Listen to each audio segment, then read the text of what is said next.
Smart Ideas avec Romain Garcin, bonjour. Bonjour. Vous êtes le fondateur de Virtuoso, créé en 2020. C'était quoi votre idée de départ, racontez-moi. L'idée de départ, c'est à force d'entendre tous les médias qui parlaient d'une pollution massive dans les mers et les océans, c'est de se dire qu'est-ce qu'on peut faire pour stopper ça.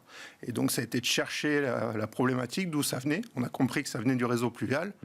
Et ensuite, donc, c'est de se dire quelle action on peut mettre en œuvre pour stopper ça. Alors, on va démarrer du constat avant votre solution. Il y a un gros orage, qu'est-ce qui se passe en fait ?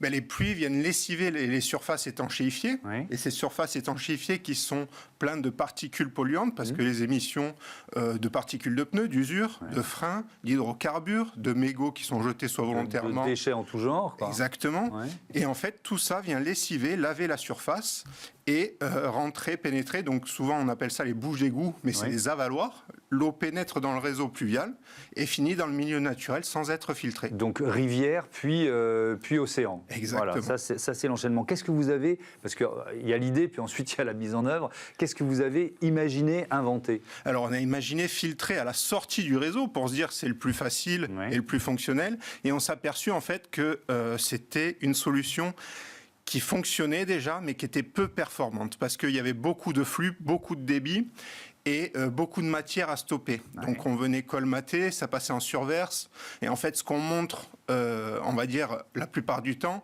c'est ce qu'on a capté comme matière, mais on ne parle pas de ce qui est passé à côté. Okay. Donc nous, on a voulu aller plus loin dans la recherche, et c'est de se dire comment, stratégiquement, on peut être le plus performant possible pour avoir un réel impact, justement, sur la biodiversité.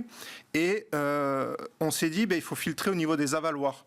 Donc par exemple, une ville comme Cannes, qui a à peu près 9500 avaloirs, on vient démultiplier les points de collecte, et donc avoir des volumes plus important de stockage, des surfaces de filtration, et là on peut faire un travail plus précis avec des tournées d'entretien aussi assez faciles.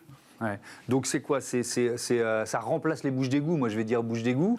Alors ça ne remplace pas, mais ça vient s'apposer dessous. D'accord, ok. C'est un système, alors là je vais vous parler du tout nouveau système, puisqu'on vient de faire le brevet, finir le brevet il y a 2 jours. Donc il y a un dégrilleur, un panier qui vient collecter le gros de la matière. D'accord. Et dessous, on a une chambre de décantation qui est posé sur un drain avec une espèce de siphon. Oui.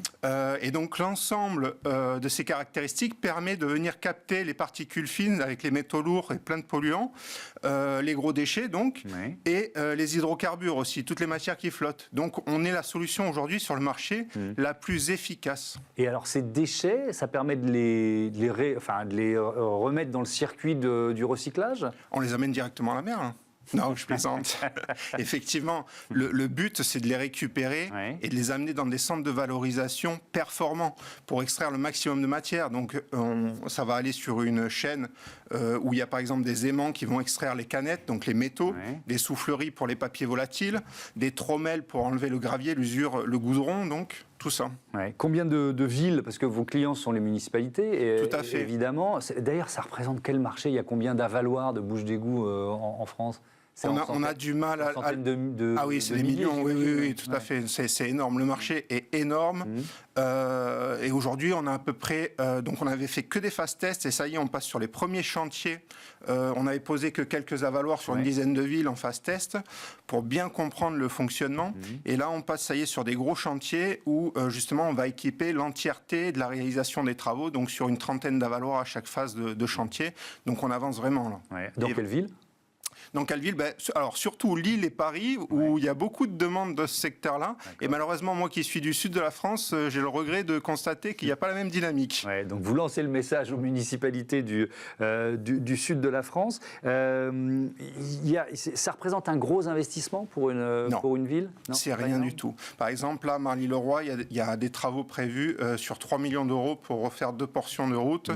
On a à peu près 25 avaloirs. Donc on est autour des 30 à 40 000 euros.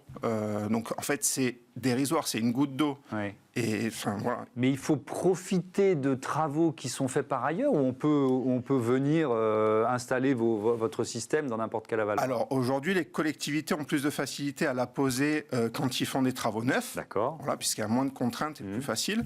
Par contre, aujourd'hui, on déploie une offre justement de rénovation qu'on va mettre en place justement avec différents organismes pour avoir des financements et aider les collectivités à venir changer l'avaloir pour justement avoir un élément justement de filtration et avoir une stratégie dans la ville pour filtrer à des endroits importants, donc autour de poubelles, autour de bars, zones piétonnes, zones industrielles, parce qu'il y a des points qui émettent beaucoup plus de polluants que d'autres, et donc il y a vraiment une stratégie à avoir.